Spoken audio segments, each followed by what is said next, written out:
Muy buenas noches, un gusto saludarlos hoy en este gran miércoles.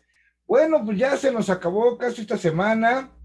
Iniciamos la próxima semana con ya los días inhábiles que conocen, pero para nosotros es un orgullo estar aquí con ustedes en una conferencia más del gran maestro José Miguel González, que bueno, teníamos proyectado ya la conferencia en materia mercantil, pero el maestro José Miguel González tenía esta conferencia, es un as bajo la manga, y vamos, aquí esta firma legal de Buró Jurídico Investigador que preside el maestro José Miguel González es quien hace el análisis de todo el conjunto de las conferencias que ustedes ven.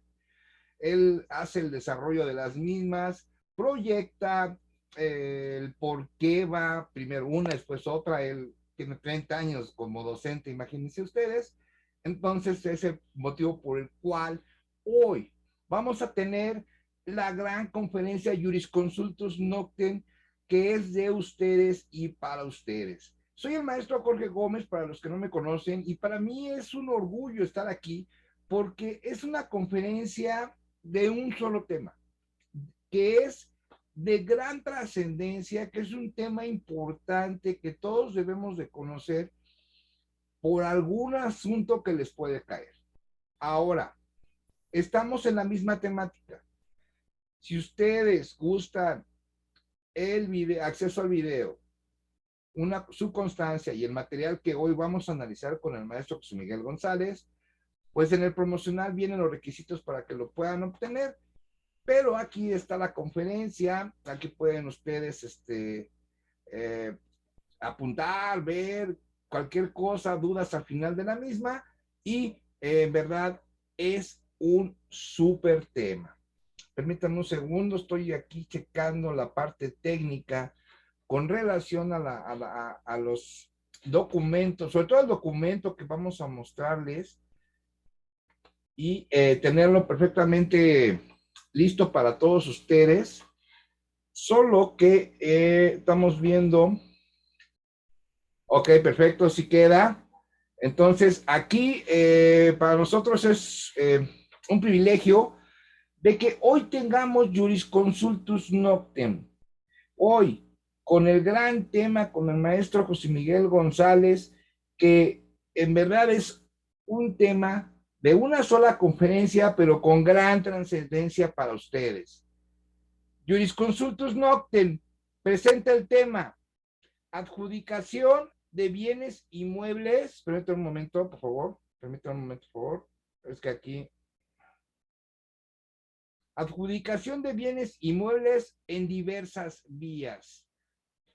Aquí vamos a ver ese tema relacionado con los bienes, cómo se deben de adjudicar, cuáles son las vías o formas que pueden hacerse, y es de una sola sesión.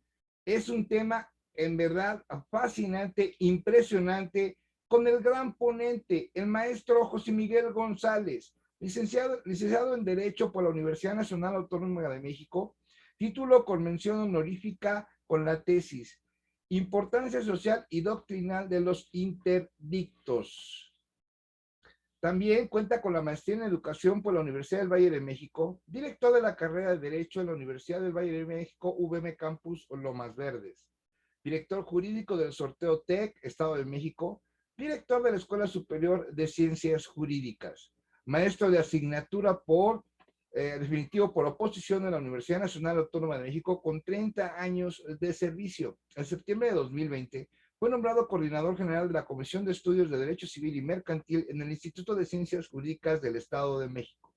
Abogado postulante en materia civil, familiar, mercantil y laboral, con 30 años de experiencia, además de que ser un gran docente, es un total abogado en materia procesal, con 30 años de litigio, una combinación impresionante. En verdad, muchísimas gracias, maestro José Miguel González, que orgullosamente cedo el uso de la voz en este momento. Buenas noches.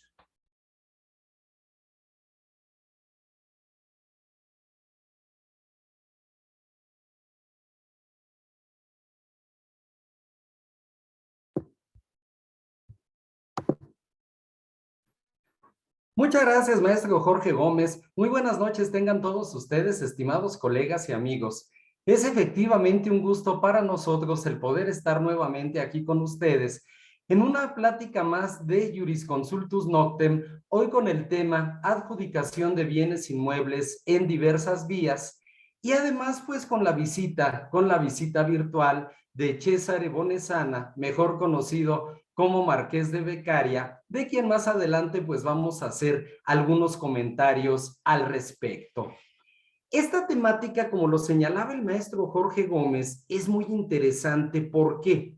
Porque si bien, y siguiendo nosotros la temática que hemos manejado durante este año 2022, donde hemos decidido abocarnos tanto al tema de derechos reales, de acciones reales, aunque hemos presentado también otras pláticas, es importante hablar del tema de la adjudicación.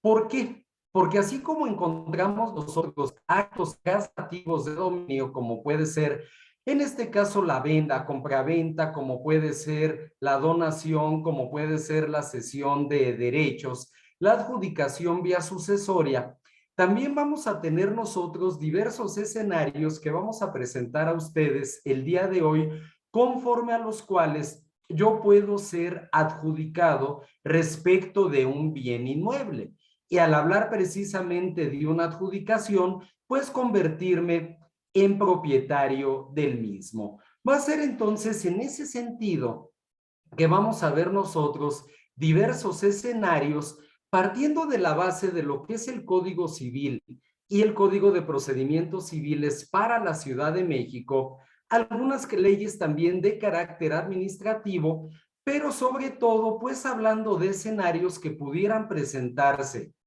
tanto en otras entidades federativas, hablando del tema civil, la materia mercantil que sabemos que es de carácter federal, escenarios que pueden presentarse a nivel laboral, a nivel administrativo, para tratar entonces de entender perfectamente ello.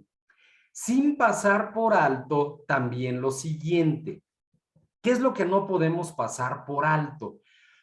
El camino que se tiene que seguir en muchos casos para poder llegar a esa adjudicación.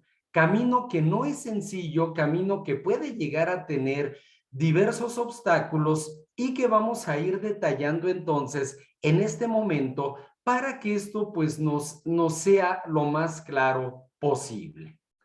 ¿A qué me refiero yo con este comentario? Muchas veces encontramos nosotros, por ejemplo, en el tema de sentencias, sentencias que están perfectamente fundadas, motivadas, con una argumentación rica por parte del funcionario que le emite, juez, sala, magistrado, en fin. Pero el problema se presenta en muchas ocasiones en el sentido de que no podemos ejecutar, de que no podemos materializar dichas resoluciones, lo cual hay que decirlo, pues no es un tema menor. Todo ello entonces es lo que vamos a ir comentando en esta sesión y con este tema que entonces lleva por nombre adjudicación de inmuebles en diversas vías. Bien, pues pasamos entonces a lo que va a ser el preámbulo de esto. Sí podemos pasar a la siguiente para hacer el planteamiento y hacia dónde dirigimos entonces nosotros esta plática.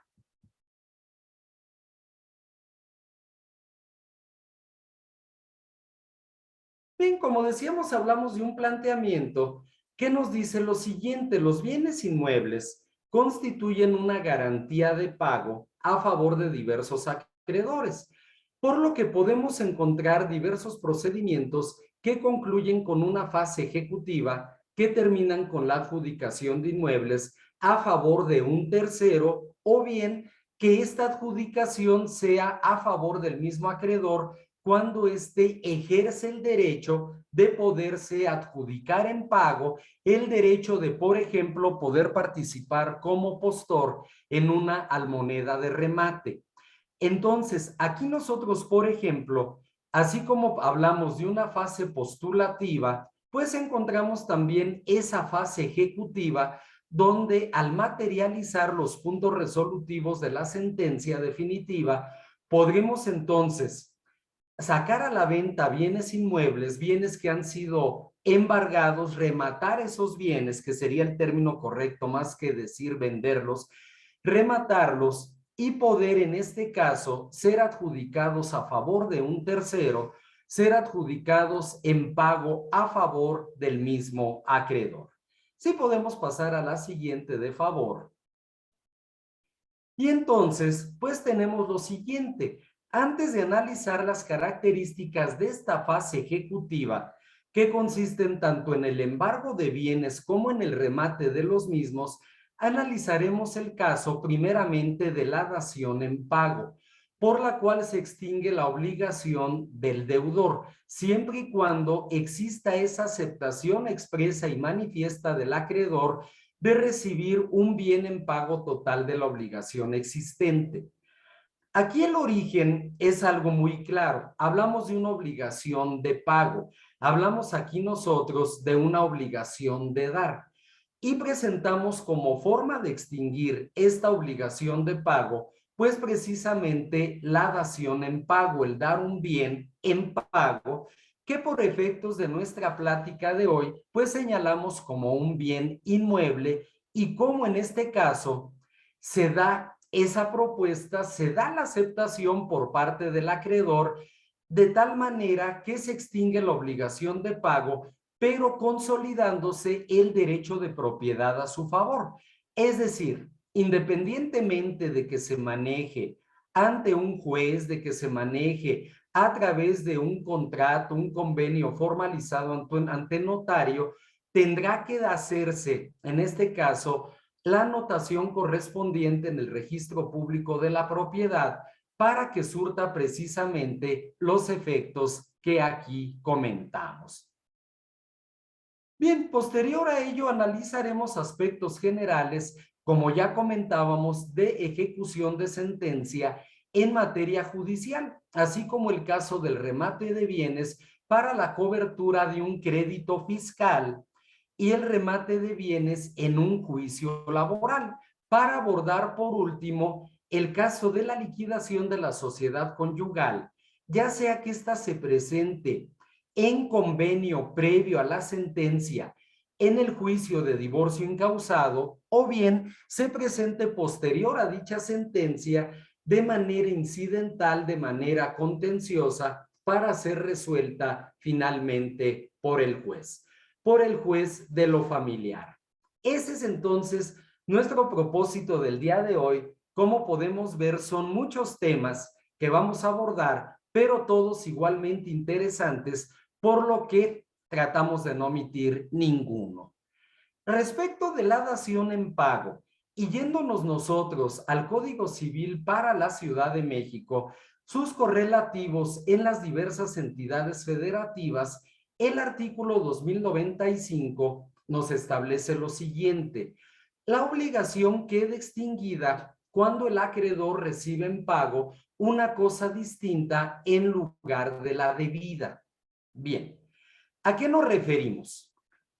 Si es una obligación que se estipuló en dinero, pues obviamente estamos hablando de una cosa distinta por la cual se tiene por extinta esa obligación. Si se tratare, por ejemplo, de alguna acción real respecto de algún bien distinto y que cupiera esa compensación a través de bien inmueble distinto, pues podría darse y recibirse en pago ese bien, extinguiendo la obligación que da origen. Entonces, dentro del capítulo de lo que es la extinción de obligaciones o cumplimiento de las obligaciones, pues tenemos este artículo 2095. Para que haya dación en pago, siguiendo nosotros en el mismo orden de ideas, se requiere que el deudor entregue a su acreedor cosa distinta de la que debe. ¿Por qué? A ver, esto es muy claro y a lo mejor el planteamiento anterior no fue muy correcto o más dicho, mejor dicho, no estuvo bien planteado. Bien, ¿por qué hablamos de cosas distintas? Si yo hablara, por ejemplo, de una acción real, ¿cómo puede ser la acción reivindicatoria? y la parte que ocupa indebidamente el bien de mi propiedad se acerca para hacerme entrega del mismo y poner fin al juicio, no es una dación en pago. Simplemente, pues en este caso, está dando cumplimiento a su obligación derivada de esa relación. Aquí hablamos de algo distinto. Es una obligación distinta, pactada en dinero o respecto de algún otro bien, por el cual se propone y se recibe en pago un bien distinto del que fue la causa generadora de la obligación. A eso entonces nos referimos nosotros en este punto. A diferencia del cumplimiento, la prestación por dación en pago exige un contrato especial que acompañe al acto de la prestación, en el sentido de que esta prestación se da y se recibe en lugar del pago. A ver, ¿esto qué nos quiere decir? Vamos a tratar de desglosar. Ya hablábamos de la entrega de la cosa distinta. Cuando hablamos de una acción de cumplimiento, y en este caso, yo como demandado cumplo con esa obligación, pues no hablamos de una dación en pago, aun cuando hablemos de una cantidad de dinero. En ese sentido, entonces, estamos teniendo aquí un poquito de problema.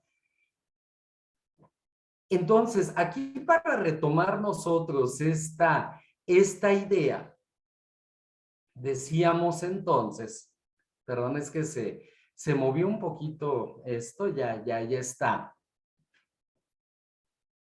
Y entonces, si es una acción de cumplimiento, donde me exigen 100,000 pesos y pago 100,000 pesos, no es dación en pago, es cumplimiento de la obligación. En cambio, si yo ofrezco en pago un bien inmueble y con eso la parte actora, la parte acreedora se da por satisfecha íntegramente de la obligación, pues aquí entonces sí estamos hablando de una verdadera dación en pago. ¿Por qué el contrato? Porque en el contrato, a partir del contrato como fuente de obligaciones, derivará la clase de acción, que puede ser una acción de cumplimiento, una acción de rescisión o una acción de terminación. Pasamos a la siguiente, de favor. Bien. El pago mediante la entrega del producto de los bienes dados en garantía.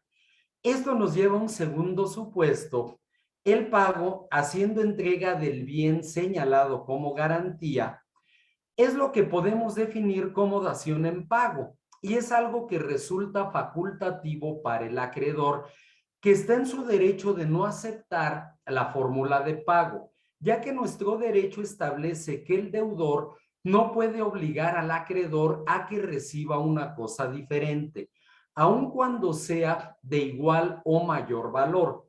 Lo que se adeude es una cantidad de dinero y el acreedor está en su derecho a no aceptar otra cosa que no sea esa suma. ¿A qué nos referimos aquí con ello? Hablamos de bienes en garantía. Podemos hablar nosotros de un contrato de mutuo y a partir de ese mutuo establecer una garantía, que en el caso de bienes inmuebles estaríamos hablando de una garantía hipotecaria.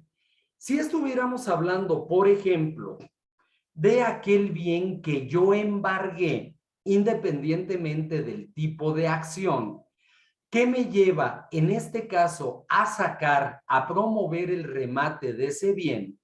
Yo no estoy obligado a adjudicármelo en pago en la almoneda, como tampoco estoy obligado a recibirle el bien en pago al deudor. Es decir, el deudor, antes de que yo saque a remate el bien, me dice, pues ya, ¿para qué lo sacas a remate? Mejor ya recíbemelo en pago. Y extinguimos la obligación. Puedo aceptar, pero puedo no aceptar y decir, yo voy a seguir adelante, voy a sacar a remate el bien para que un postor adjudicatario sea quien reciba el beneficio de esa adjudicación. Esto hablando entonces de cuando se dé en pago el bien señalado como garantía, insistiendo siempre con el consentimiento del acreedor. Igual en la garantía hipotecaria, puedo yo como acreedor hipotecario recibir el bien, puedo yo adjudicármelo en almoneda, pero puedo promover la almoneda de remate y que sea un tercero quien haga o quien reciba la adjudicación correspondiente. Y efectivamente, en este tema de la hipoteca que se está señalando, esta deuda deriva de un préstamo con garantía hipotecaria, lo que solemos denominar como hipoteca. Tiene las más elevadas garantías que prevé nuestro derecho, así como un procedimiento ejecutivo específico y extraordinariamente expeditivo, que permite al acreedor enajenar el inmueble de manera bastante rápida si lo comparamos con el resto de procedimientos existentes en nuestro ordenamiento. Aquí sí quiero hacer también una acotación importante. ¿En qué sentido? En el sentido de que la Ciudad de México, en su Código Procesal Civil, contempla la vía especial hipotecaria. Diversas entidades federativas también establecen vías especiales para lo que es en este caso la acción derivada de un contrato donde existe garantía hipotecaria. De no contemplarse una vía especial, entonces esto se hará en la vía ordinaria. Es importante entonces señalarlo. ¿Por qué es una garantía? Porque el inmueble queda grabado. Ese gravamen obviamente se inscribe en el registro público de la propiedad. Entonces, al quedar grabado el inmueble, no puede llevarse a cabo ningún otro acto traslativo de dominio. Por eso es que lo señalamos como una verdadera garantía. Y ahorita vamos a ver más adelante un caso similar antes de ¿cómo se llama?, de retomar el punto. La adjudicación en remate. La adjudicación como acto de autoridad judicial se refiere al imperio para atribuir la propiedad a una cosa si legalmente procede. El juez transmite la propiedad de un bien a favor de un beneficiario mediante la declaración judicial de adjudicación dentro de un procedimiento de ejecución. A lo largo de las pláticas que hemos dado en este año 2022, que aun y cuando apenas estamos iniciando el cuarto mes del mismo, ha sido ya pues bastante productivo porque hemos presentado ya diversos talleres, diversas prácticas. Se contempló en alguna ocasión esa situación ante preguntas expresas de personas que sin ser abogados se acercan a nosotros y nos dicen, es que fui a un juzgado, vi que se va a sacar a remate un bien, me interesó qué tanto me conviene, qué tan rápido puedo tener ya la posesión del mismo, qué tan rápido puedo contar ya con el título que me acredite como propietario. Es un tema de mitos y realidades que vamos a volver a abordar más adelante, tanto en estas pláticas de una sola sesión como en los talleres que venimos presentando. Lo mismo también respecto de la viabilidad o no de aquellas personas que compran cartera vencida, que compran créditos hipotecarios, que compran, lo correcto es hablar aquí de derechos litigiosos donde hay bienes grabados. Ya será motivo de pláticas posteriores, pero lo podemos nosotros encontrar aquí. Hablamos entonces de esta adjudicación. Bien, el tema de la sección de ejecución. Bien, en este caso y de acuerdo con el artículo 562 del Código Procesal Civil para la Ciudad Capital, al ejecutarse las sentencias, se formará la sección de ejecución y se integrará con el mandamiento de embargo. Los incidentes relativos a ampliación y reducción del mismo, los de venta y remate de los bienes secuestrados o embargados, nombramientos, remociones y remuneraciones de peritos y depositarios, y en general lo que comprenda la sección de ejecución en los juicios ejecutivos, valga la redundancia, e hipotecarios, así como también en las providencias precautorias. Ya que, bueno, ya hicimos un primer comentario de los juicios hipotecarios. Ahí queda grabado el bien, ahí se constituye hipoteca, desde que a esta se le da la formalidad correspondiente en escritura pública. En el caso de lo que son los embargos, que son propios de los juicios ejecutivos o de los juicios ordinarios o especiales en ejecución de sentencia, es importante señalar esto. Tuvimos nosotros ya también las sesiones correspondientes a lo que es el registro público de la propiedad, a todo lo que son funciones, atribuciones y procedimientos internos del propio registro público de la propiedad, o como se llame el instituto u organismo correspondiente en cada entidad federativa. Bien, aquí cuando nosotros hablamos de embargar inmuebles, recordemos que todo debe de partir de una situación, voy a llamarlo de astucia por parte de nosotros. Me explico. Puede a lo mejor ahorita un cliente, un prospecto de cliente, una persona con quien me recomiendan o a quien me recomiendan decirme, oiga, es que fíjese, traigo un pagaré, 10 millones de pesos. Sé que ustedes cobran por porcentaje. ¿Qué porcentaje me cobraría usted, abogado, por llevarme el caso? Y a lo mejor yo de manera muy optimista digo el 20% y él me dice, de acuerdo, pienso que es un honorario correcto. Bien. Erróneamente, a veces hasta nos pellizcamos, valga la expresión, a ver si no estamos soñando, ay, me cayó un asunto de 10 millones al 20%, pues estoy hablando aquí ya de 20 millones, de 2 millones. Pero el éxito de ese asunto vendrá precisamente en hacer la búsqueda ante el registro público de la propiedad, a ver si hay bienes inmuebles, propiedad del demandado, que yo pueda señalar en embargo y que verdaderamente constituyan una garantía. Porque de otra manera, obtendré una sentencia muy bonita, a lo mejor perfectamente argumentada, digna de mandarse enmarcar, pero no la voy a poder ejecutar. Ahí entonces veamos la importancia del manejo en el registro público de la propiedad, para que esos asuntos que aparentemente son muy buenos, en realidad lleguen a ser muy buenos. Pasamos a la siguiente, de favor. Bien.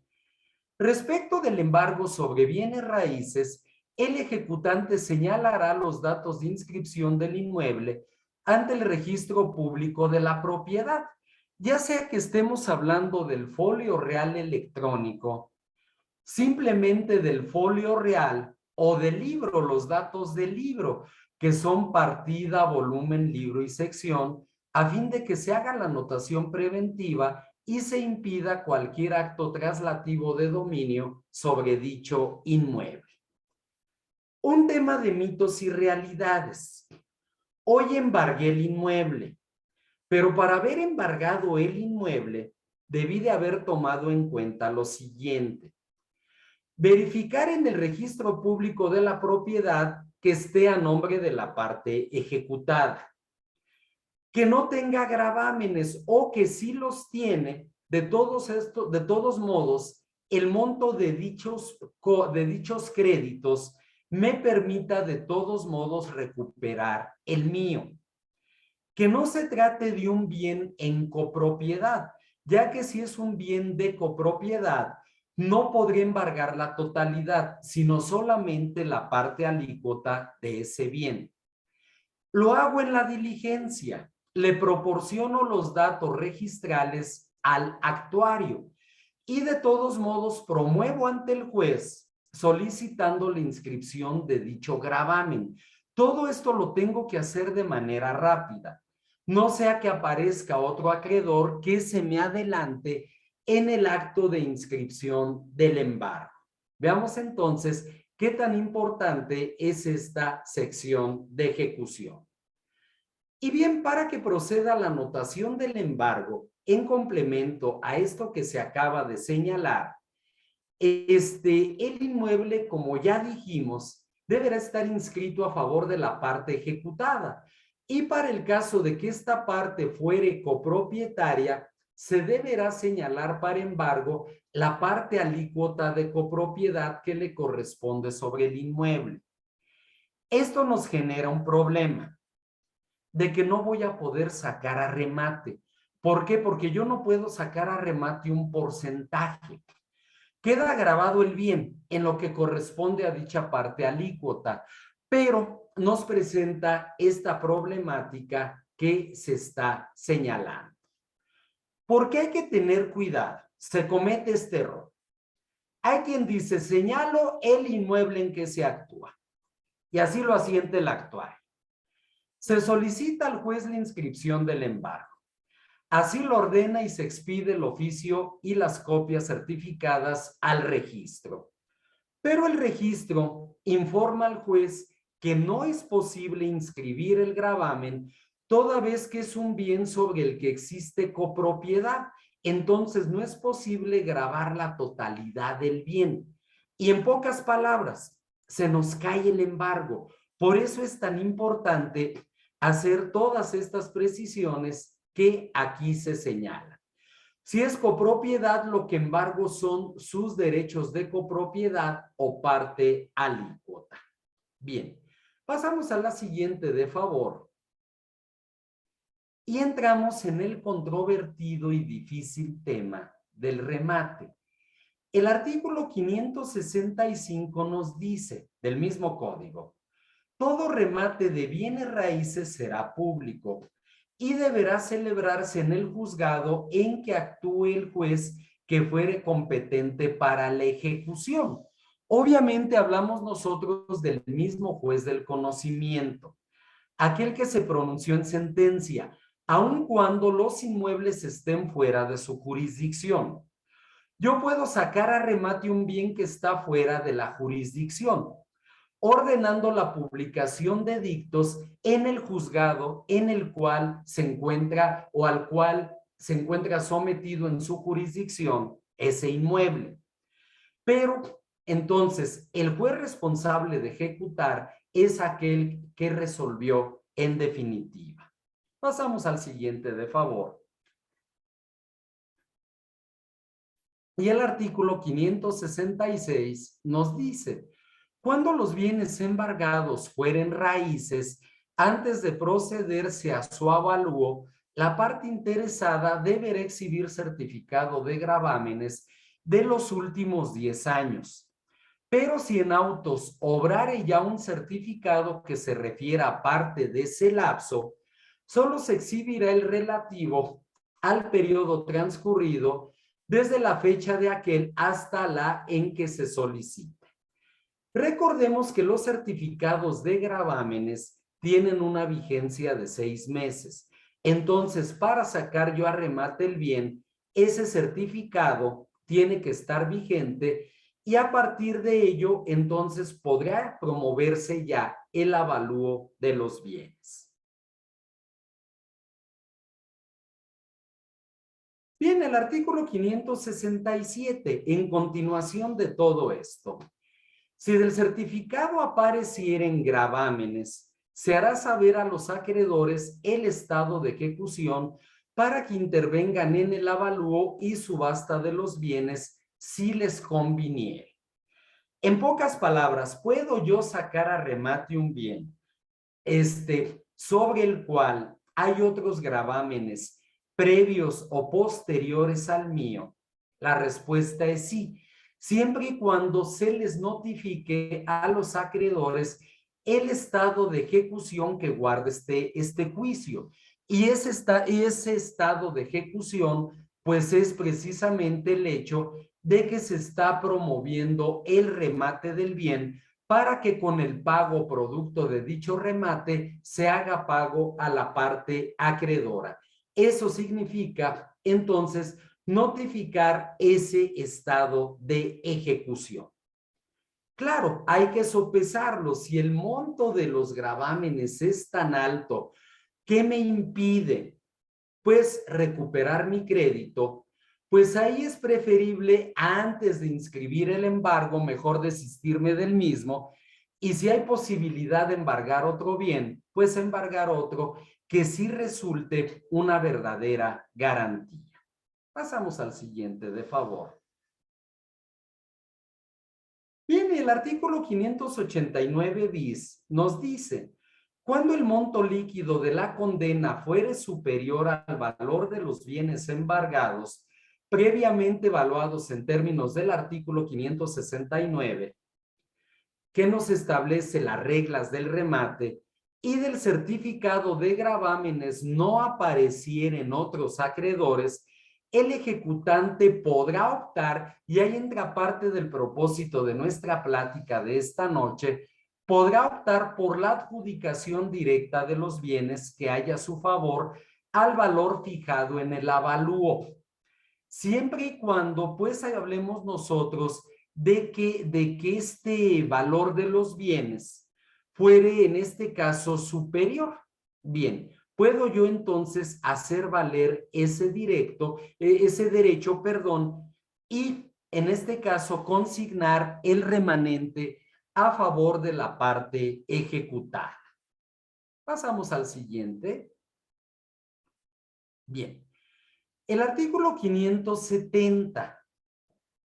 Hecho el avalúo y previo a sacar los bienes a pública subasta, cuando estos fueren raíces, el juez revisará de oficio que los datos de identificación de los mismos, asentados en el acta de embargo correspondiente, coincidan con los que aparecen en el certificado de libertad de gravámenes referido en el artículo 566 de este código, y con los datos con los datos de identificación que se adviertan del avalúo a que se refiere el artículo 569, que ya señalábamos, y tratándose de aquellos juicios en que por su naturaleza se cuente con el instrumento público mediante el cual se identifiquen los bienes, de igual manera deberá hacerse la identificación con este. Si nosotros decidimos, este grupo de trabajo, Buró Jurídico Investigador, destinar parte de las pláticas y talleres de este año a los derechos reales, a los bienes raíces, es precisamente por la gran problemática que a lo largo y ancho de nuestro país encontramos en ese tema. ¿Por qué? Porque los embargos dicen que son como Alfredo Adame, se caen. Entonces, muchas veces yo pude haber inscrito el embargo, haber cubierto los derechos, que hemos de decir que no son bajos los derechos de inscripción del embargo, y que previo a ese remate, a partir del avalúo o de cualquier otro dato o instrumento que permite identificar al inmueble, se advierta que hay discrepancia. Si hay discrepancia en cuanto a superficie, colindancias, datos de identificación del inmueble, no lo vamos a poder sacar a remate. De la importancia que desde el principio quede perfectamente identificado, quede perfectamente encuadrado, para evitar este escenario que nosotros señalamos aquí. Dicen que del plato a la boca se cae la sopa, y a veces es en el último momento cuando el juez nos dice no, no es posible ordenar el remate de dicho bien. Bien, pasamos a la siguiente, de favor. De existir, y volvemos a insistir en este escenario, de existir diferencias en los datos de identificación de los inmuebles a rematar, el juez lo hará del conocimiento a las partes, a efecto de que éstas aporten los elementos necesarios para subsanar cualquier discrepancia que incida de manera directa o substancial en la subasta. Bien, siempre y cuando sea algo subsanable. Bien, de no ser subsanable, se tendrá que hacer el procedimiento administrativo o judicial para poder plantear la corrección correspondiente.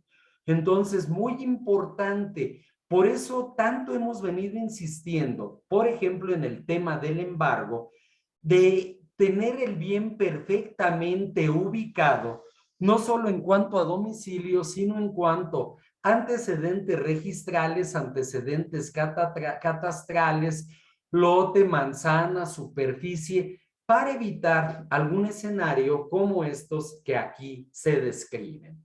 Pasamos al siguiente, de favor. Hecho lo anterior y una vez que se encuentren debidamente identificados los bienes, se sacarán a pública subasta, anunciándose por medio de edicto que se fijará por una sola ocasión en los tableros de aviso del juzgado y en los de la ya no llamada Tesorería del Distrito Federal. El código lo contempla así, no es error mío, lo quiero aclarar. Hoy Secretaría de Administración y Finanzas de la Ciudad de México, debiendo mediar entre la publicación y la fecha de remate cuando menos 5 días hábiles. Si el valor de la cosa pasare de 300,000 pesos, cantidad que se actualiza año con año en base a lo que establece el artículo 62 también del Código de Procedimientos, se insertará además el edicto en la sección de avisos judiciales de un periódico de información, es decir, de un diario de circulación. Bien, aquí entonces hablamos nosotros de ello. En la Ciudad de México es un solo edicto. Sabemos que el número de edictos y la periodicidad con que estos se publicarán puede variar en el código procesal de cada entidad federativa o en materia mercantil. Lo mismo el término que debe de mediar entre la última publicación y la almoneda de remate. Eso hay que hacerlo con lupa, si se me permite la expresión, para que todo quede perfectamente soportado. Ejemplo, si el juez ordena que se publiquen edictos en los estrados del juzgado, en esta Secretaría de Administración o Finanzas, en un periódico de circulación, en el boletín judicial, lo conveniente es que todas las publicaciones se hagan el mismo día.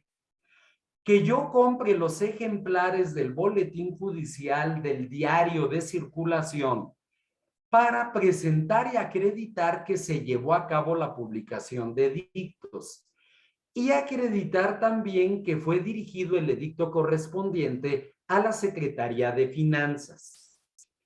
Si el bien inmueble está fuera de la jurisdicción del juzgado, el juez va a ordenar vía exhorto que se publiquen edictos también en el juzgado correspondiente y en el diario de circulación que decrete dicho juzgado.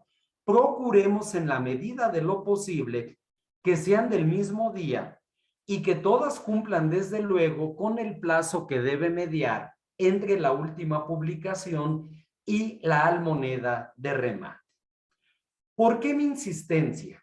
Los edictos no son baratos, los avalúos no son baratos y que de repente se me caiga una almoneda por no haber hecho correctamente estas publicaciones, pues desde luego nos afecta. Pasamos a la siguiente, por favor. El artículo 573 es postura legal la que cubra las 2/3 partes del avalúo o del precio fijado a la finca hipotecada por los contratantes, con tal de que la parte de contado sea suficiente para pagar el crédito o créditos que han sido objeto de juicio y las costas. Cuando por el importe del avalúo no sea suficiente la parte de contado para cubrir el crédito o créditos y las costas, será postura legal las 2/3 partes del avalúo dadas al contado. Esto, por ejemplo, en el tema del juicio hipotecario, esto hablando precisamente de esta problemática respecto del valor. Si se da este escenario, pues entonces hablar de esta postura legal, el juez fijará como postura legal las 2/3 partes del monto del avalúo que se tenga como definitivo y como base para este remate. Me explico. Yo, actor ejecutante, presenté avalúo. Se le corre traslado a la contraria, se le da vista para que designe evaluador de su parte.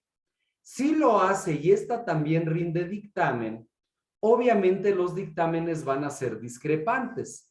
Tendrá que intervenir un perito tercero en discordia. Pero si la parte ejecutada no nombra perito, se tendrá por bueno el dictamen del perito de la parte actora. Insisto, en la Ciudad de México, otras entidades federativas podrán establecer que si la parte demandada no designa perito, el tribunal le designará uno en su rebeldía. Ahí será cosa de ver cada norma correspondiente. El 574. Para formar parte en la subasta, deberán los licitadores consignar previamente en el establecimiento de crédito destinado al efecto por la ley una cantidad igual por lo menos al 10% efectivo del valor de los bienes que sirva de base para el remate, sin cuyo requisito no serán admitidos.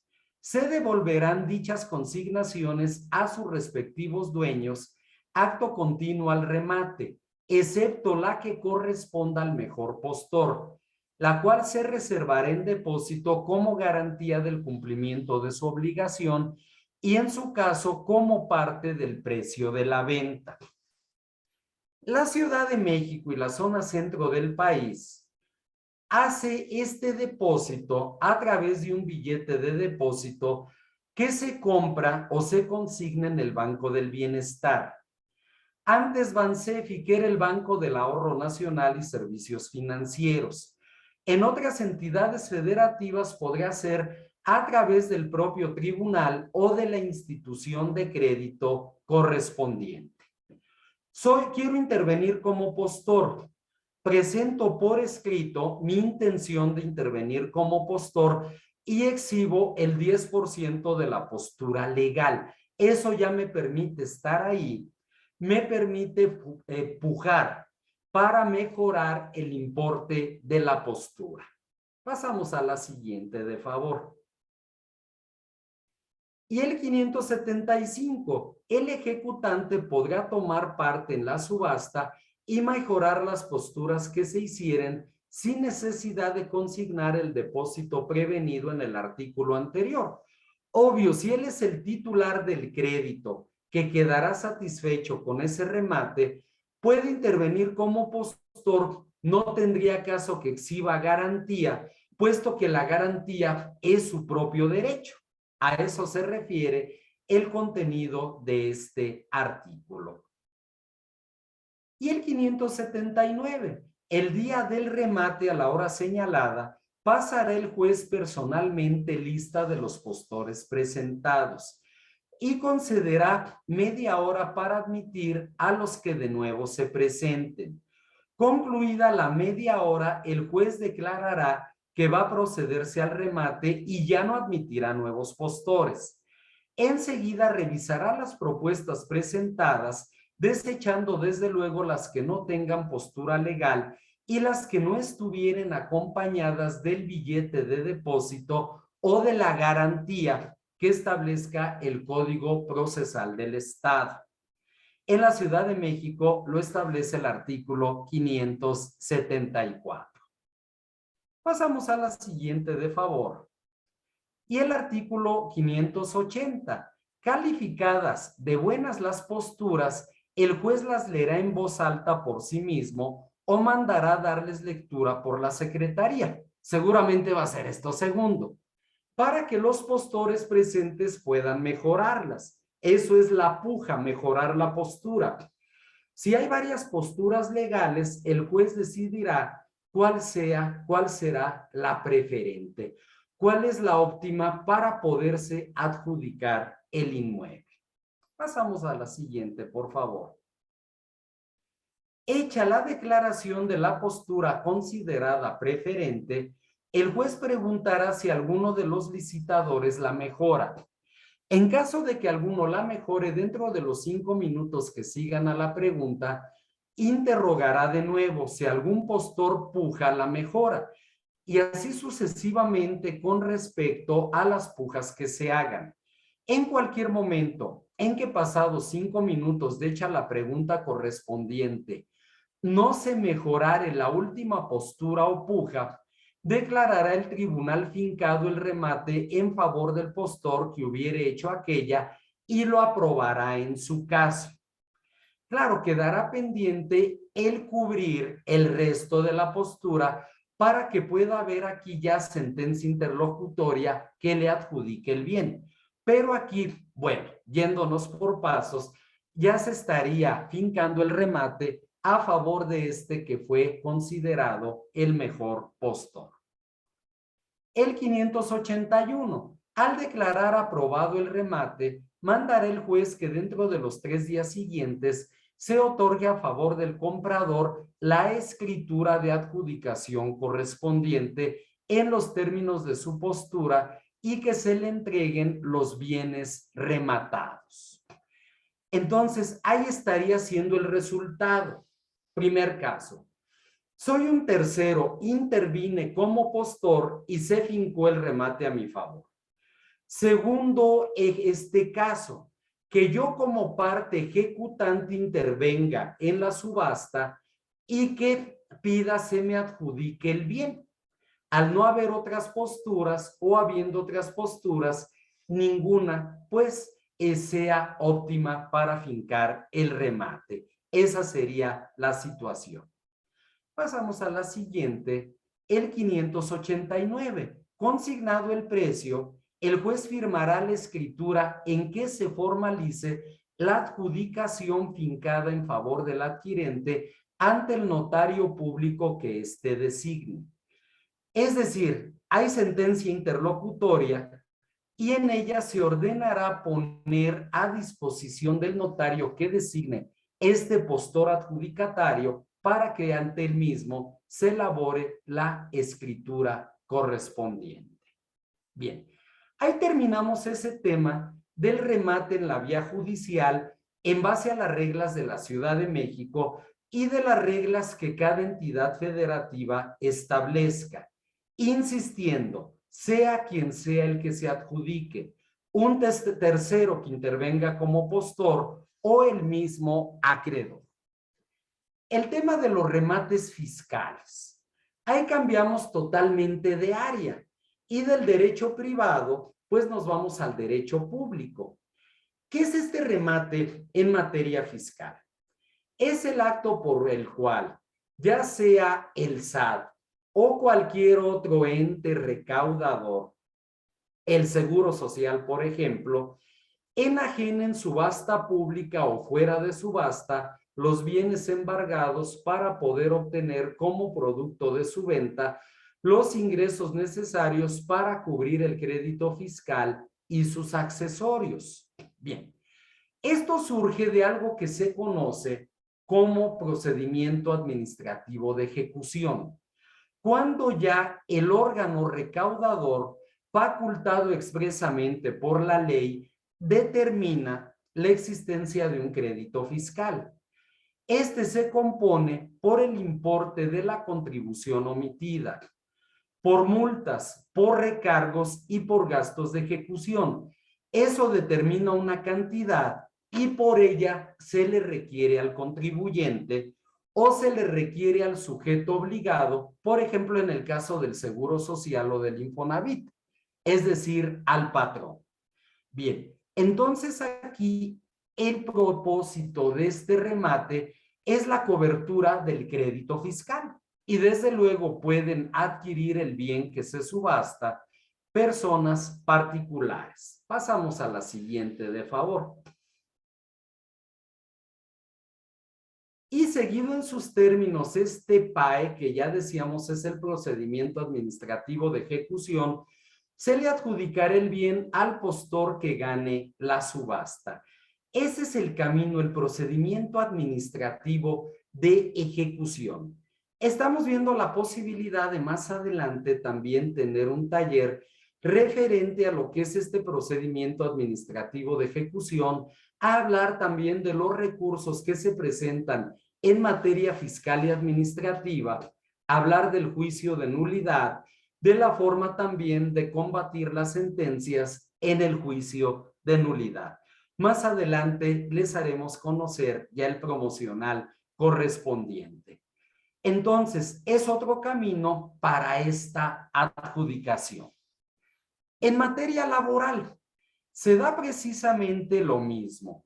Por lo que hace esta materia, las autoridades laborales a nivel federal o local, y aquí estamos en una etapa de disyuntiva, ya que podemos hablar de los tribunales laborales, tanto a nivel federal como locales, o bien el caso de las juntas de conciliación y arbitraje que siguen trabajando, que siguen sacando adelante los asuntos que tenían asignados. O el caso, por ejemplo, de la Junta de la Ciudad de México, que al no haber tribunal sigue recibiendo demandas en materia laboral. Aquí entonces, en términos de lo dispuesto por el artículo 939 y siguientes de la Ley Federal del Trabajo, se procederá a ordenar la ejecución del laudo, ordenando el embargo y remate de bienes. Lo mismo, se pueden embargar inmuebles, se inscribe el embargo en el registro público de la propiedad y se adjudica el bien al mejor postor, o pudiera ser el caso de que se adjudicara al propio trabajador.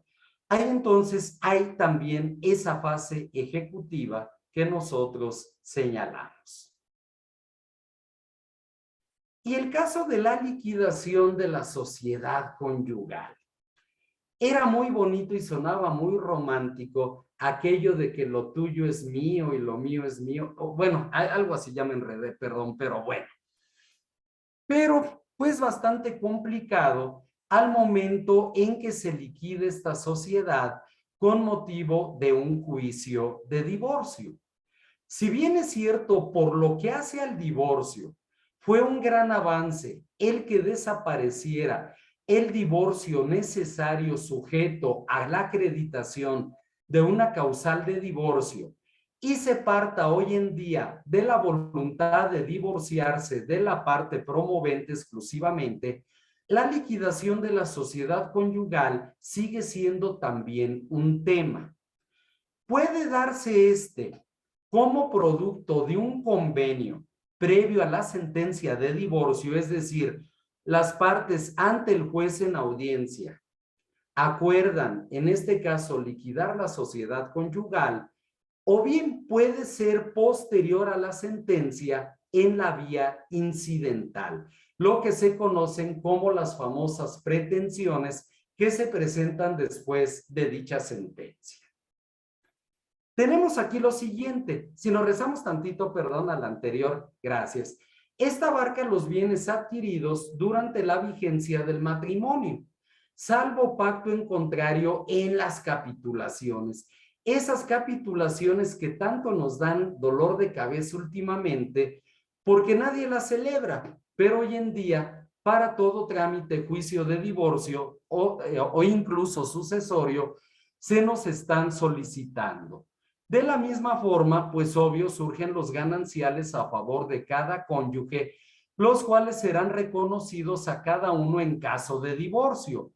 Y por lo que hace al fallecimiento de alguno de ellos, es lo que constituye la más hereditaria de la sucesión, es decir, los derechos de copropiedad del de cuyos. Otro caso de confusión. Hay quienes pretenden acreditar vía sucesoria o adjudicar el 100% del bien. Pero si este fue producto de sociedad conyugal y vive alguno de los cónyuges, pues no se va a poder hacer, por lo que hace a esta totalidad. Entonces, Liquidación de sociedad conyugal. Si es divorcio, puede ser por convenio antes de la sentencia de divorcio o incluso después de la sentencia de divorcio. Después de la sentencia puede ser también a través de lo que es el incidente correspondiente, las famosas pretensiones. Si es porque alguno de los dos cónyuges falleció, se abre la sucesión de ella, de esta persona, pero que nos quede claro, la materia de adjudicación será los derechos de copropiedad del de cuyos, no toda la propiedad. Ahora sí podemos pasar a la siguiente, de favor. Bien, y tenemos este último comentario. Por lo que hace a la liquidación de la sociedad conyugal, en caso de divorcio, si hay convenio entre ambos divorciantes, respecto de la forma de liquidar la misma, se atenderá dicha convención, si se encuentra ajustada a derecho y aprobada por el juez. De no ser así, se tramitará la misma en la vía incidental y el juez emitirá sentencia interlocutoria ordenando la forma en que se hará la liquidación. Bien, pues todo este escenario, todo este gran escenario se nos presenta en el caso de lo que es la adjudicación de bienes. Hay por ahí un dicho deportivo atribuible a aquel famoso narrador que además fue jugador de fútbol y entrenador de la selección nacional, don Fernando Marcos, que decía que esto no se acaba hasta que se acaba. Y veamos entonces aquí la importancia que tiene precisamente el que esto se acabe. Bien, ya sea el caso de la dación en pago, o ya sea el que estemos sacando a remate los bienes, o ya sea el que se den adjudicaciones como la que se presenta en la vía sucesoria o la que se presenta en la liquidación de la sociedad conyugal. Bien, ¿por qué quisimos nosotros escoger todo esto? Precisamente por encontrar una serie de áreas de oportunidad que se nos presentan de todo ello. ¿Por qué? Porque la práctica nos ha demostrado que muchas veces se cometen errores y que, por ejemplo, diligencias de remate se caen. Diligencias de embargo se caen también por no haber embargado correctamente. O hay confusión en aquello que pretendemos adjudicar vía sucesoria, ya que pretendemos adjudicar el 100% de derechos de propiedad de un bien, cuando a lo mejor hay copropiedad y se trata del 50%. Entonces, muy importante todo esto de verdad. Les agradecemos su presencia, agradecemos también a nuestro invitado virtual, Cesare Bonesana, conocido como Marqués de Beccaria, quien nos da una obra de gran trascendencia jurídico-histórica, que es el Tratado de los Delitos y de las Penas, por la cual este Marqués de Beccaria se opone ya desde el siglo XV a lo que es la pena de muerte. Habla aquí de la importancia de penas bien establecidas, que sí exista la pena, pero como no necesariamente la pena de muerte es aquella que puede solucionar los conflictos. Veamos cómo este es un tema de debate que pues ya lleva 600 años. Muchas gracias a todos de verdad por el favor de su atención y quedo como siempre a sus órdenes. Muchas gracias. Muchísimas gracias, maestro José Miguel. En verdad es un temazo. Yo lo he visto en redes sociales, es la primera vez, y ustedes han presenciado qué conferencia, monumento de conferencia como siempre. Es un gran tema y yo en verdad se los platico. Han llegado muchas asesorías al respecto, le llegan al maestro José Miguel, le llegan a un servidor, que llega un momento en que o sea, como que ya se pierde el abogado en este tipo de asuntos. Ya no saben para dónde hacerse o qué es lo que pueden hacer, porque no pueden llegar al final. Y ustedes saben que el final es cuando se paga, y si vamos a porcentajes, pues es cuando recibimos nuestros honorarios. De ahí la gran importancia, porque puedes tener, como dice él, una sentencia así para marcar, como los cuadros que tengo acá arriba, así marcaditos, pero que creen no la puedes ejecutar, ¿no? Entonces, muchas gracias. En este momento abro micrófonos para que quien tenga una duda, simplemente abra su micrófono, por favor, y pueda extender su duda. Para adquirir el video, la presentación que acabamos de analizar y su constancia de asistencia, ya conocen los requisitos, por favor. De todos modos, ahí viene la información en el promocional. Si alguien tiene una duda, por favor, puede quitar el micrófono.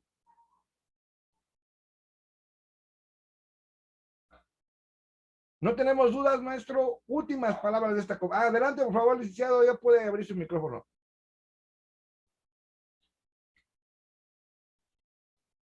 ¿Ya puede abrirlo? A ver otra vez, licenciado Sebastián. Parece que ya, parece que ya. Ok. Sí, ya, gracias, muchas gracias. Pues nada, pues en primer lugar, pues felicitarlo por esa continuidad que le dan a estas conferencias importantísimas de nutrir de experiencia y conocimiento del maestro Miguel y también el maestro Jorge. Muchas gracias por esa conferencia que ustedes amablemente nos comparten. Tengo duda, maestro Miguel, hace algún tiempo siempre se han manejado lo de las capitulaciones matrimoniales, pero sin embargo, cuando se contraía matrimonio, no siempre se celebraba. Entonces bueno, por lo menos en el Código Civil del Estado de Tabasco hace algún tiempo, se establecía que podían celebrarse en cualquier momento, ¿no? Que se deseara. Sabemos que las capitulaciones matrimoniales van a servir de algún momento dado para definir la suerte de los bienes entre ambos cónyuges.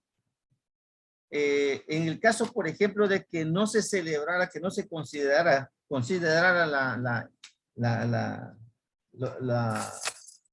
las capitulaciones, por ejemplo, ¿en qué situación quedan los bienes con relación a los cónyuges que están a punto a lo mejor de divorciar? Fíjense que esto que comenta usted es un tema de gran trascendencia y, por ejemplo, ya empezó la Ciudad de México, no sé si alguna otra entidad federativa, que en los juicios de divorcio, en los juicios sucesorios, se está ya requiriendo a las partes que presenten ya sea la capitulación matrimonial o constancia de inexistencia de capitulaciones matrimoniales, que es un documento que puede emitir el registro civil. Sabemos que la capitulación es un acuerdo específico sobre determinados bienes que si estos forman o no forman parte del régimen patrimonial por el cual se adquiere el matrimonio. Si no hay en este caso la constancia correspondiente, si está acreditado que no hay capitulaciones, pues entonces nos vamos a los momentos. Hay sociedad conyugal, todo bien adquirido con posterioridad a la celebración del matrimonio, formará parte de la sociedad conyugal, salvo aquellos casos, por ejemplo, de aquellos bienes que sean adjudicados en vía sucesoria, pero bajo cualquier otro título estarían formando parte de la sociedad conyugal. Si es separación de bienes y no hay constancia de capitulaciones, pues entonces cada quien es titular de aquel bien que se adquiere. Muchas gracias, maestro. Le comento esto porque fíjese que yo llevé hace algunos años un caso donde la pareja se casó posteriormente en un régimen, en un programa de matrimonio colectivo. Sí. Colectivo. Sin embargo, el esposo, con anterioridad a ello, había adquirido un bien inmueble.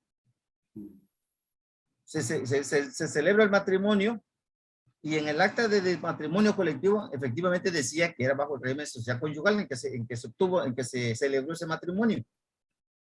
Por cuestiones de situaciones entre ellos ya no podían convivir y no se habían separado, vivían separados pero no divorciados.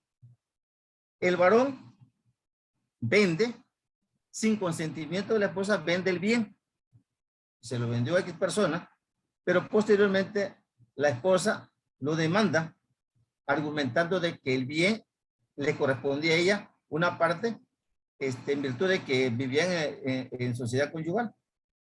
Demandan, lógicamente, demandan al comprador, demandan al registro público y demandan al notario, ¿sí? Y bueno, a mí me tocó la suerte de llevar ese asunto y yo argumenté en su momento, en aquel tiempo, argumenté que si bien es cierto que estaban viviendo en ese momento bajo el régimen social conyugal, en el momento en que el esposo adquirió el bien, aún no estaban casados, no vivían casados, ¿cómo se llama? Ni menos aún tenían celebrado o no se celebran en ningún momento las capitulaciones matrimoniales. Y bajo ese argumento, le comento que yo gané ese asunto en ese tiempo. Claro. Ahora se vuelve pues a solicitar eso porque en los registros civil, pues creo que hubo un momento en que se estaban incluyendo, en el momento en que se estaba celebrando el matrimonio, les hacían firmar esas famosas capitulaciones, ¿sí? Pero era algo así muy sencillo, pues no, porque no se establecían qué bienes realmente, ¿no? Así es. Entonces, para que se constituya realmente las capitulaciones matrimoniales considero que deben establecerse o definirse cuáles son los bienes que entran en ese régimen. Si no, pues no existen para mí. Bueno, esa es mi opinión, maestro. Muchas gracias. Al contrario, muchas gracias a usted, licenciado, muy amable. Gracias. Buenas noches. Muy buenas noches. ¿Puedo preguntar? Maestro Miguel, muchas gracias. Mi nombre es Israel Canto. Una pregunta. En un procedimiento mercantil se compra la cesión de derechos adjudicatarios. En consecuencia, compramos los derechos adjudicatarios, se hace la escritura, se toma la fuerza pública y resulta que una de las partes que estaba en el litigio, en este caso la demandada, interponen un amparo de nulidad de notificación por defectos en el emplazamiento. Entonces, en teoría ya está rematado, se adjudicó, tenemos una escritura, ¿sí? Se tiene la posesión, pero interpusieron un amparo. En este inter se hace la operación de compraventa a favor de un tercero, ¿sí? Ya se escrituró. Resulta que este amparo se va al colegiado y ya procedió, o sea, le da la razón al colegiado porque no se notificó fehacientemente, me explico, a la deudora. Entonces, el tema aquí es, ¿cómo queda la situación de ese tercero que ya adquirió a través de una escritura pública, que está debidamente inscrito, y que ahora el colegiado está diciendo, se declara nulo, que se retrotraiga todo hasta el inicio del emplazamiento?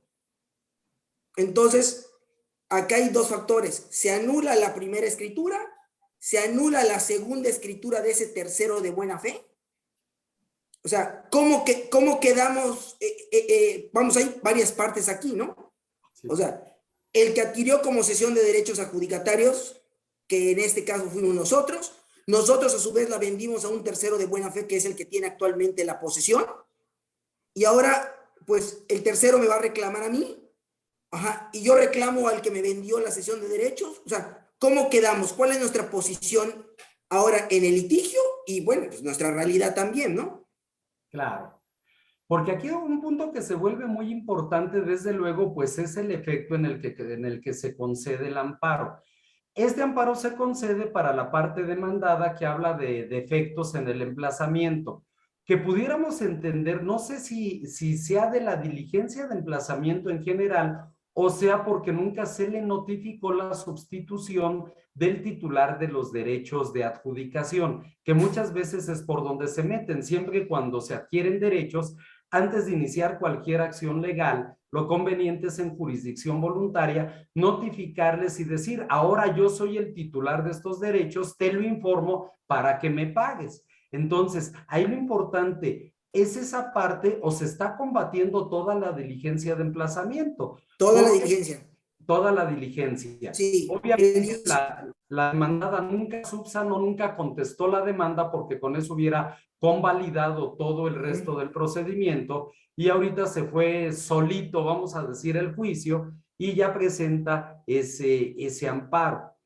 Aquí, digo, desde luego, pues no puede surtir sus efectos ninguna de estas dos escrituras, pero de todos modos, pues es una situación que va a permanecer sub iudice hasta que, dándose cumplimiento y emplazando a la parte demandada, puede reponer las etapas procesales y ver en este caso el sentido de la resolución.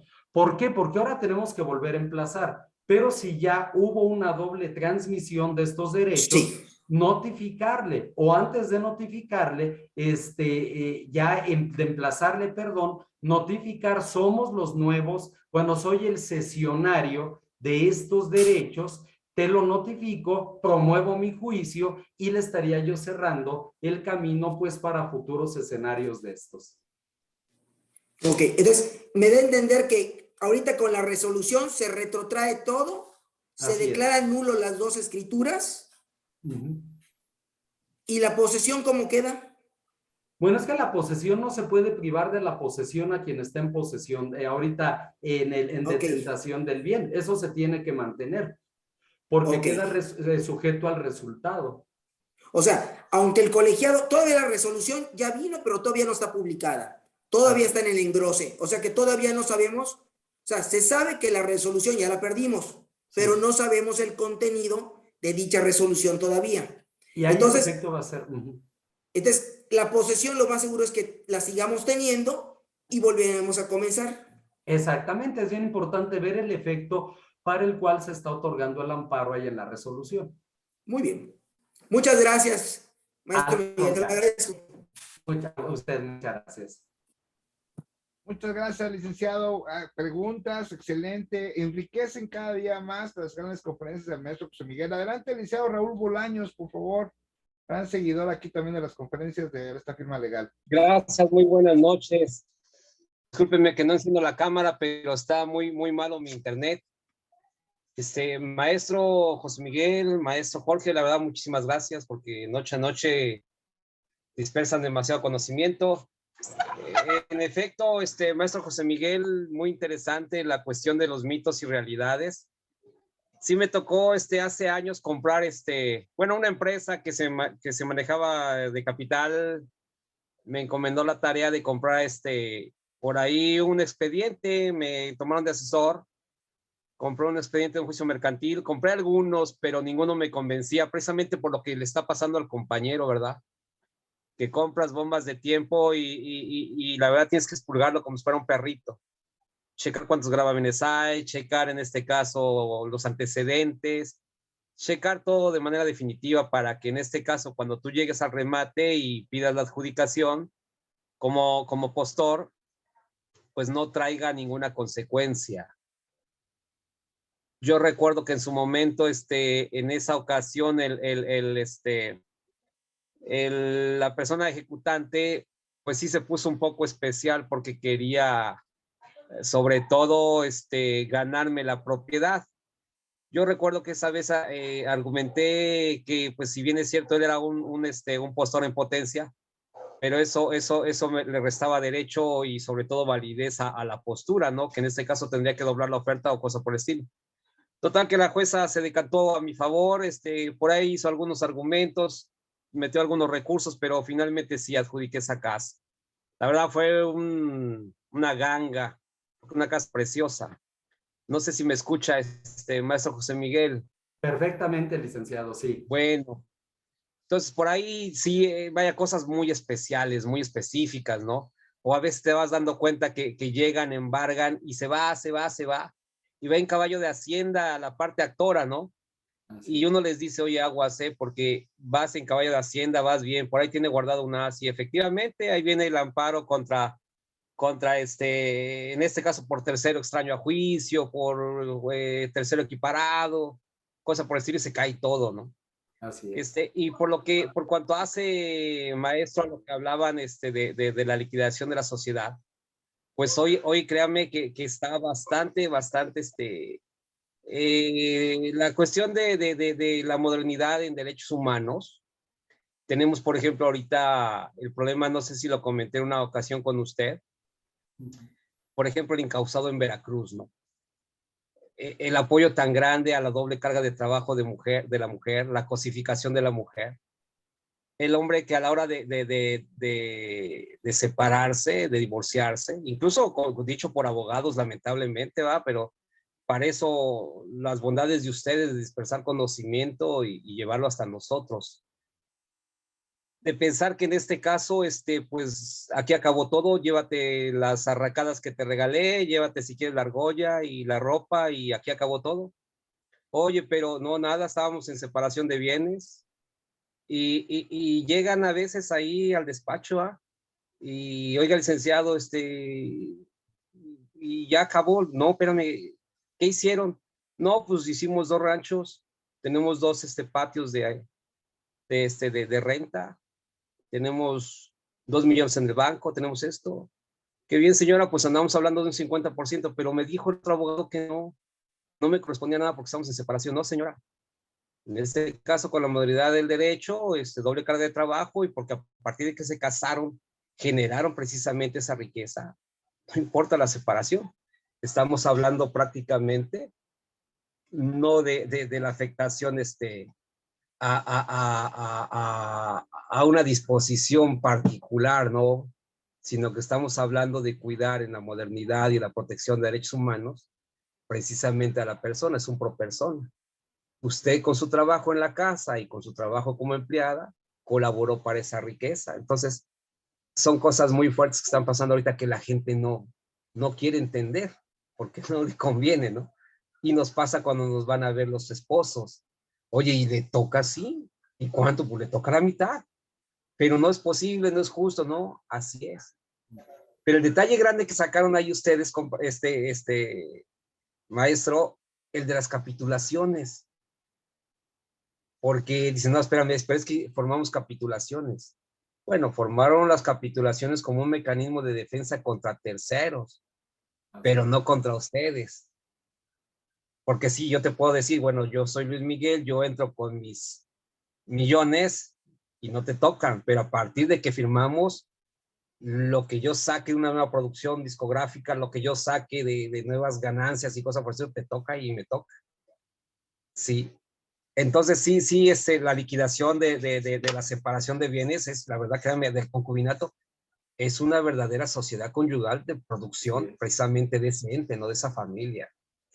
Entonces, bastante buena la clase, maestro. Espero que, pues no sé si van a hacer el diplomado, van a hacer el curso para estar adquiriendo ahora sí que las clases, porque es bastante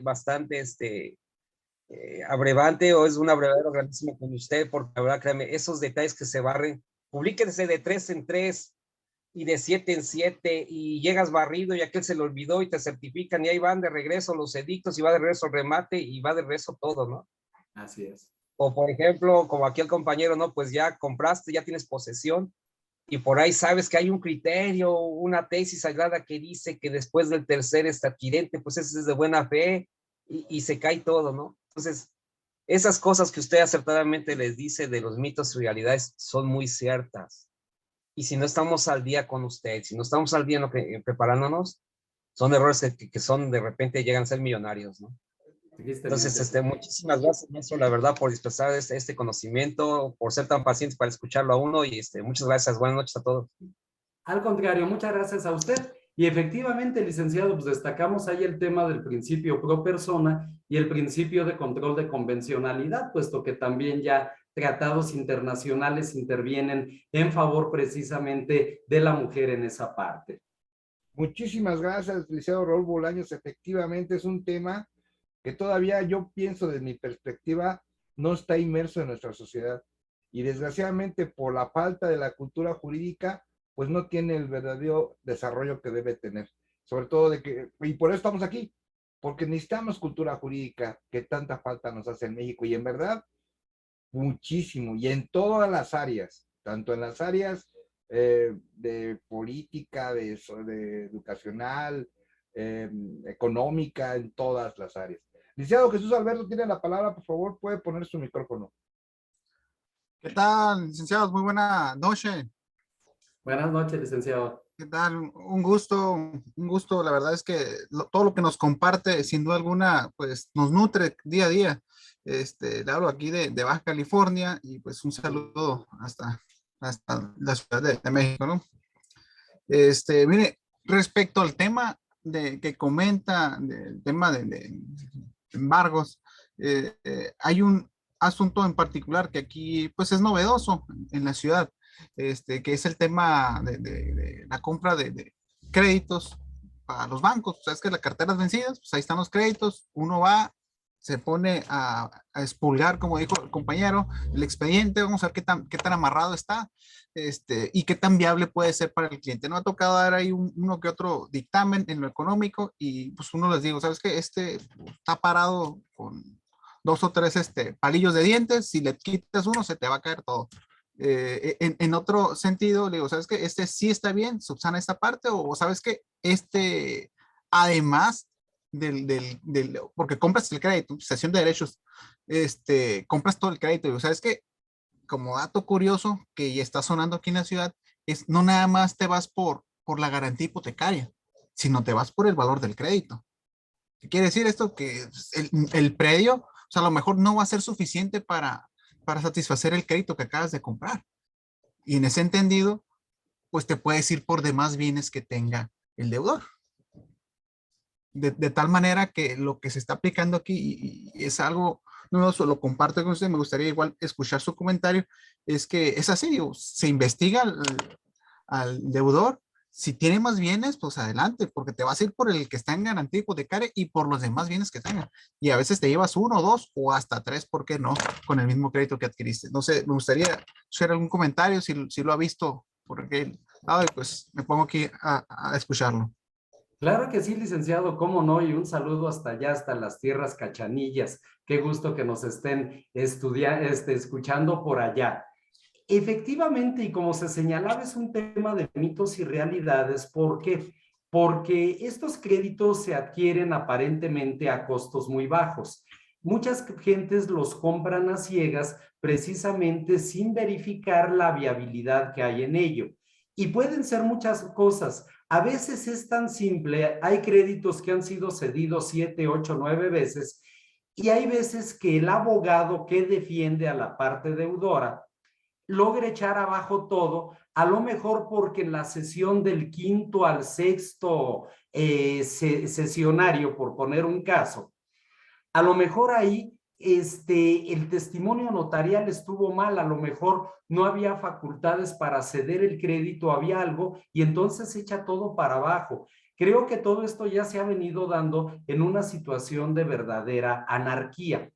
Y efectivamente, bueno, si hablamos de un crédito hipotecario y hablamos de que el bien no garantiza, pues entonces esto va más allá del documento que me permita soportar el crédito. Tendrá que haber esa búsqueda que hablábamos en el registro público de la propiedad, en la Comisión Nacional Bancaria y de Valores, a ver qué otros bienes son aquellos que pudiéramos nosotros, pues en su momento señalar para embargo y rematar, porque de otra manera, pues el bien no sería suficiente para garantizar ese crédito. Entonces, parte de la problemática que se presenta en diversos lugares. Claro, hay diversas versiones. Habrá personas que nos digan, es que a mí me ha convenido y he quintuplicado mi fortuna a través de la adquisición de estos créditos.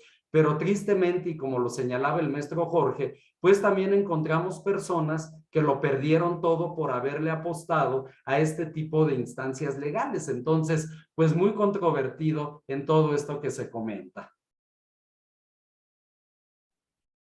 Muchas gracias, licenciado Jesús Alberto. Muchas gracias a todos. En verdad les agradecemos mucho su presencia el día de hoy e invitarlos. Vamos a iniciar las conferencias del maestro José Miguel de este lunes que viene en 8. No vamos a tener conferencias durante la siguiente semana. No tengo confirmado todavía conferencia vampiro el día sábado, pero lo que sí vamos a estar trabajando fuerte para poder hacer nuevas series de conferencias para ustedes. Vamos a seguir abriendo todavía aún más conferencias con otros grupos de trabajo que lo estábamos haciendo los martes y jueves. Y bueno, la idea es que siga en expansión la cultura jurídica, que siga este trabajo que dirige el maestro José Miguel González, que nos brinda con una cultura jurídica ya como abogados en un sentido procesal. Muchísimas gracias, Buró Jurídico Investigador, al servicio de ustedes. Muchas gracias. Últimas palabras, maestro José Miguel, antes de irnos. Pues agradecerles nuevamente a todos y cada uno de ustedes. Queda esto en el tintero y pues obviamente muchas cosas en el tintero y obviamente pues habrán más pláticas a este respecto. Hay mucho que comentar. Vamos a ver la manera de manejarlo a través de algún taller o algo en relación a toda esta temática, un taller de varias sesiones. Una excelente noche para todos, de verdad, un merecido descanso, un buen descanso en este periodo vacacional que se nos presenta. Y con toda la actitud y con toda la energía, pues los estaremos esperando el lunes 18 de abril. Excelente noche a todos. Muchísimas gracias. Gracias. Buró Jurídico Gracias. Investigador, una cultura jurídica Gracias. para todos. Gracias. Maestro. Gracias. Buenas noches. Gracias. Gracias. Buenas noches a todos. Buenas noches, gracias. Muchísimas gracias. Buenas Gracias, noches. maestro. Buenas noches. Pues Hasta la buenas noches próxima. a todos. Gracias, buenas noches. Buenas noches. Buenas noches para todos. Gracias, maestro Gracias. Master. Mil gracias, maestro, mil gracias.